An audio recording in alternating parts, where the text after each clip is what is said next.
Hello everyone, my name is Shane, and in this video, we're going to be doing an unboxing, and I'm going to give my first impressions on the Galaxy S25 FE. This phone is available at the time of this video, so I'll have some links to it in the description if you want to check it out for yourself. The retail price is $650. However, in usual FE fashion, there's already some incentives on this right away. I saw a $100 gift card from Amazon if you order this from them, and both Amazon and Samsung directly are offering free storage upgrades on this. So I'll have links to the latest deals in the description for whenever you're watching this video. This phone comes in 4 different colors: jet black, white. Samsung also sent out the navy color, so shout out to them. I went with the icy blue myself. And there are 2 configurations of this phone, at least here in the US. We have a base model of 8GB of RAM, 128GB storage, and a max spec with 8GB of RAM and 256GB of storage. But I'm super excited to check out this S25 FE since we have some physical refinements, which I think are much needed from last year's S24 FE being a bit on the chunkier side. We have faster charging on this one, an updated processor.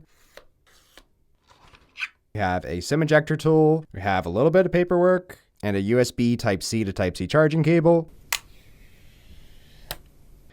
First impressions straight out of the box, can definitely tell it's a little bit slimmed down compared to the FE, also a little bit lighter weight. We now have a matte backing here on this S25 FE, which I much prefer. Cameras on the back look to be getting slightly larger on this S25 FE, but overall just looks like a bit of a physical facelift. On the right, we have our volume rockers and power button. On the top, we have 2 mics. On the left, there's nothing. And on the bottom, we have our SIM tray, which has room for 1 SIM card, no micro SD card slot in this. Another mic, Type-C port capable of now 45-watt charging. So glad to see that on these FE phones, and a dual speaker setup. The S24 FE had 8mm of thickness. We're now down to 7.4 on the S25 FE. We're at 191 grams on my scale for the S25 FE. Now on the S24 FE, 213 grams. Having this screen size slimmer and lighter is one of the aspects I've loved on the S25 Plus from this year. So if I put this S25 Plus on here, you can see 189 grams. It's pretty close in weight to this S25 FE. And after looking these over and having checked out all the previous FE phones from Samsung, I would honestly say this is one of the better looking ones they've made. It has a much more premium look and design to it. So there have been a ton of S25 releases this year between the base model, the Plus, the Ultra,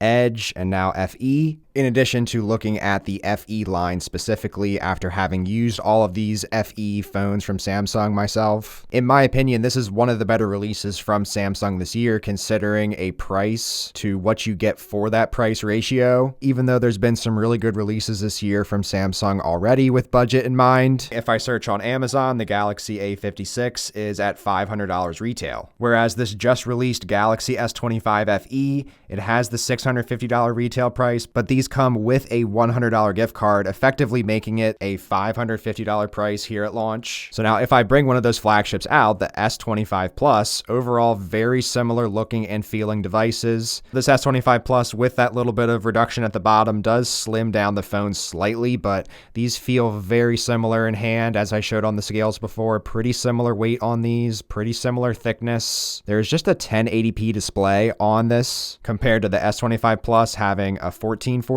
screen. So this is the resolution of the S25 FE, and then this is the max resolution of the S25 Plus. If you pixel peep, maybe you'll see a difference in the resolution of these screens, but overall, in my first hour or so of usage with this S25 FE, all the text looks pretty clear and crisp to me in my initial usage. Also, one of the bigger differences, we have the ultrasonic fingerprint scanner here on the S25 Plus, so it's just a tap of your thumb really quickly like that to get in. Whereas the optical fingerprint scanner on the S25 FE, you see I can't just tap it. You have to keep your finger on it a little bit longer.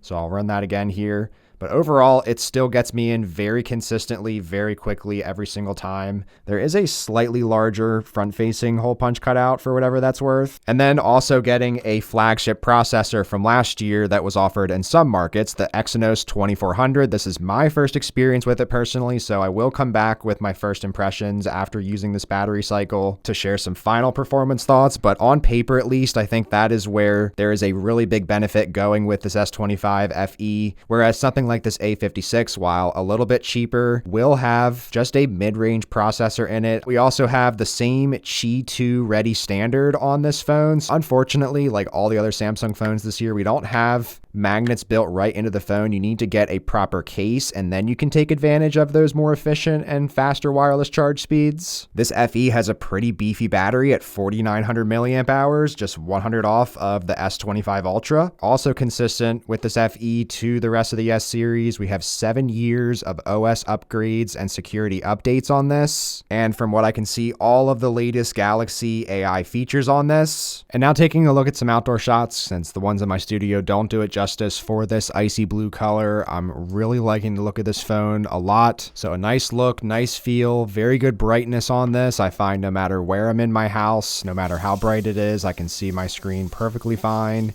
And in my first day of use, I've been really enjoying the 6.7-inch display on this. I'm still noticing the lighter weight on this compared to the past FE phones. Performance has been very good with the Exynos 2400 processor on this. As far as the 8 gigabytes of RAM, let's do a little test here. Go back to a game I was previously playing. Okay, so it opened it back up. Taking a look at some gaming here on the S25 FE. This is my favorite mobile controller on the market currently. This is the Razer Kishi V3, and I am playing Super Mario Strikers.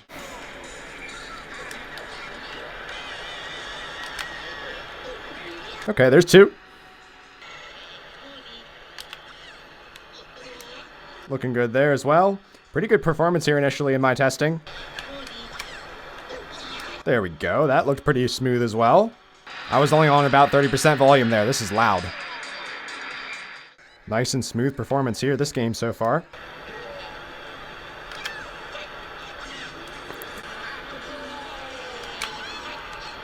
There we go. Let's go. I'll get it. Yes, there it is.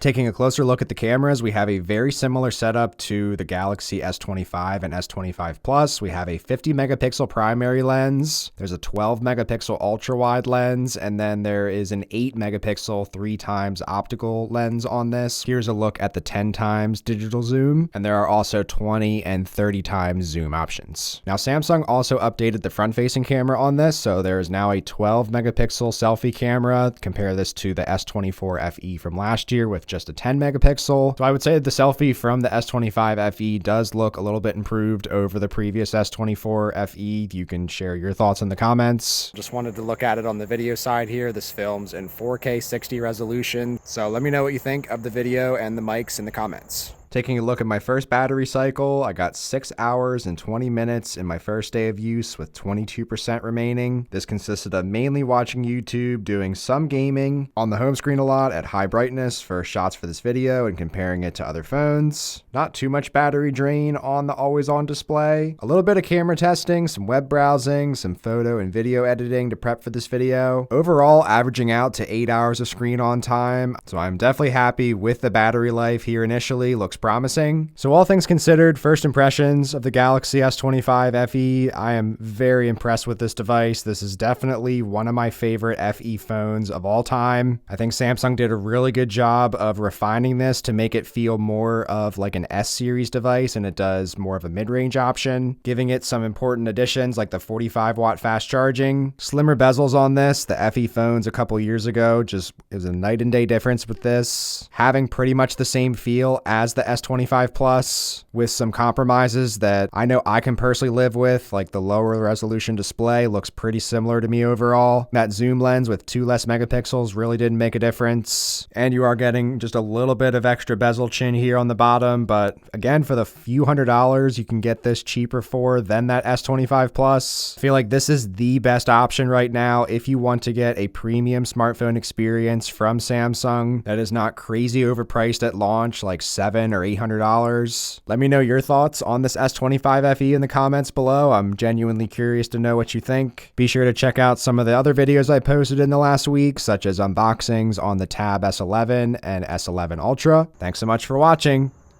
Take care.